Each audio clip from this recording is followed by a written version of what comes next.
Hi friends, இங்கே ஒரு வாரமாக மல்லி மிளகா வாங்கிட்டு வந்ததுலேருந்து மழை பெஞ்சிட்டே இருந்துச்சா, அதனால் காய போட முடியல.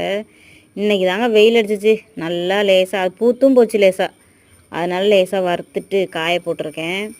இந்த மல்லி மிளகா அரைக்கிறதுல என்னென்ன போட்டிருக்கேன்னு பாருங்கள்.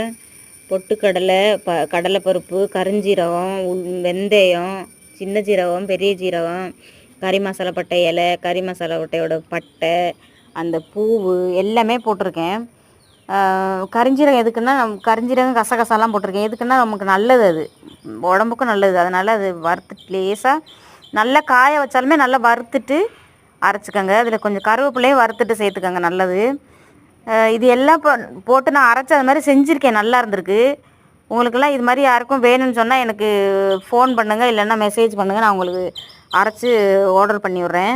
இதெல்லாம் யாருக்கு ரொம்ப பிடிக்கும் எனக்கு மெசேஜ் பண்ணுங்கள். எல்லோரும் எனக்கு சப்போர்ட் பண்ணுங்கள். என்னையும் உங்கள் ஃப்ரெண்ட்ஸ் ஆக்குங்க. தேங்க்யூ.